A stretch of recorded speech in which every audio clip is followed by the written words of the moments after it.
మహబూబాబాద్ జిల్లా గార్ల మండలంలో గణతంత్ర దినోత్సవం సందర్భంగా సేవా కార్యక్రమాలు నిర్వహించారు. ఎమ్మెల్యే కోరం కనకయ్య పిలుపు మేరకు సర్పంచ్ భానోత్ పార్వతి, హాతీరామ్ నాయక్ దివ్యాంగురాలు చైర్లను పంపిణీ చేశారు. సామాజిక సేవలో ప్రతి ఒక్కరూ పాలు పంచుకోవాలని ఆమె కోరారు.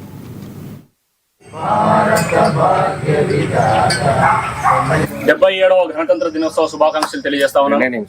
మరి ఏదైతే భారతదేశానికి 1947 ఆగస్టు 15 నాడు స్వతంత్రం వచ్చిన నాటి నుంచి భారతదేశానికి ఒక స్వయం ప్రతిపత్తి ఉన్నటువంటి రాజ్యాంగం అవసరం పడింది. మరి ఆ రాజ్యాంగాన్ని మనమే భారతదేశ పౌరులే రాయాల్సిన అవసరం, దానికి ఏదైతే రాజ్యాంగ పరిషత్ అధ్యక్షులుగా డాక్టర్ బాబు రాజేంద్ర ప్రసాద్ గారు ఉంటే, రాజ్యాంగ రచనా కమిటీ చైర్మన్ గా డాక్టర్ బిఆర్ అంబేద్కర్ గారు వ్యవహరించడం జరిగింది. మరి గణతంత్ర దినోత్సవం రాజ్యాంగము అమలులోకి వచ్చినటువంటి రోజు. ముఖ్యంగా గణతంత్రము అనేది 77వ గణతంత్ర దినోత్సవ శుభాకాంక్షలు తెలియజేస్తా ఉన్నాను.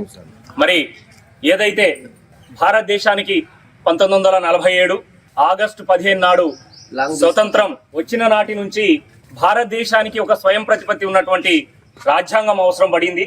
మరి ఆ రాజ్యాంగాన్ని మనమే భారతదేశ పౌరులే రాయాల్సిన అవసరం, దానికి ఏదైతే రాజ్యాంగ పరిషత్ అధ్యక్షులుగా డాక్టర్ బాబు రాజేంద్ర ప్రసాద్ గారు ఉంటే, రాజ్యాంగ రచనా కమిటీ చైర్మన్ గా డాక్టర్ బిఆర్ అంబేద్కర్ గారు వ్యవహరించడం జరిగింది.